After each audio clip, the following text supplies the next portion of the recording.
Hello and welcome to our platform. Our platform holo sobake swagatom janaisu. So eta digholia somoyar pisot moi video tu loi aisu. Gotike unnecessary video ene ani lab nai. So etia azir video tu moi PGT cutoff keneke GT cutoff janat subida koribo. To ultimately notun GT cutoff kenekwa hobo sei kotha tu moi yate kobo khojisu. Pon prothomote PGT cutoff ok loi jeto alochona koribo khojisu. Sei karone moi apnalokok botany, chemistry, physics, zoology এইখিনি cut-off আমি PGT চাই লও আমি UR ৰ অসমীয়া মিডিয়ামে যেহেতু বেছি প্ৰভাৱ পেলায় গতিকে আমি প্ৰথমতে বটানীৰ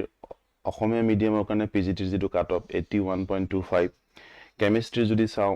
দেন 91.75 ফিজিক্সৰ যদি চাও তেতিয়া 87.50 and zoology যদি চাও আমি 84.25 So এতিয়া এইখিনি এটা বাহিৰৰ সাউন্ড আহিছে তো ক্ষমা কৰিব এতিয়া এইখিনি জায়গাত যদি আমি চাও যে ইয়াতে এটা কথা আপোনালোকে লক্ষ্য কৰিব পাৰে যে আলটিমেটলি এই গুটেই কাটঅফ খিনিক যদি আমি 81.25 91.75 87.50 আৰু 84.25 এই গুটেই খিনিক যদি আমি যোগ কৰো তেতিয়াহলে টোটাল আমি 344.75 পাও সো আমি টোটাল কেটা সাবজেক্ট লৈছো যে সায়েন্সৰ গুটেইখিনি PGT সাবজেক্ট লোৱা হৈছে except mathematics So average jodi saw ami he চাৰিটা সাবজেক্টৰ দেন 86.19 হ'ব আলটিমেটলি approximately কিমান হ'ব যে 86 হ'ব গতিকে যদি আমি কও যে PGT সায়েন্সৰ 86 ৰ ওপৰত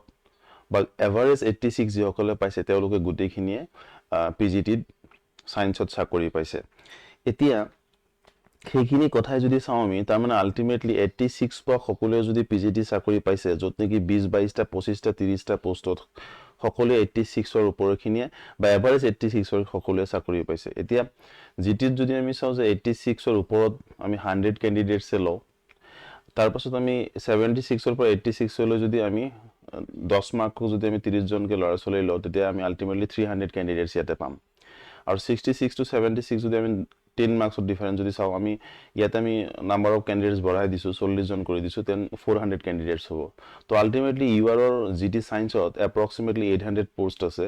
সো আমি 100 300 আৰু 400 আলটিমেটলি 800 হৈ গল তেতিয়ালে আমি দেখা পাও যে 66 ত কাট অফ টু ষ্টপ হ'ব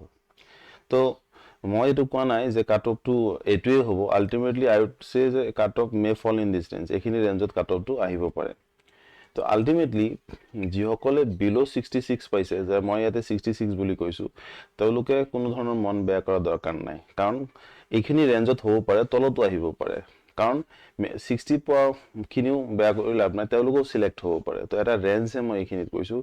এইখিনিত এটা কথা কও যে এবভ যিসকলে 66 পাইছে যে মই ইয়াতে 66 ৰাখিছো তেওঁলোকে কিবা ফুৰ্তি কৰিব হেনকা কোনো কথা নাই কাৰণ ৰিজাল্ট নিদিয়ালৈকে কোনো কনফাৰ্ম নহয় কিন্তু 66 এইখিনি ৰেঞ্জত কাট অফ টু UR হ'ব পাৰে whether it is science or arts হওক তো আলটিমেটলি দিস ইজ अगेन এটো হাইপোথেটিক্যাল ক্যালকুলেশন মই আপোনালোক আগতে কৈ আইছো যে ৰিজাল্টৰ পিছত কোনো যাতে এটো নকয় কাৰণ আলটিমেটলি ৰিজাল্ট কি হ'ব সেই কথাটো কোনো নাজানে সো সবকে ধন্যবাদ জ্ঞাপন কৰিছো ভিডিওটো চোৱাৰ কাৰণে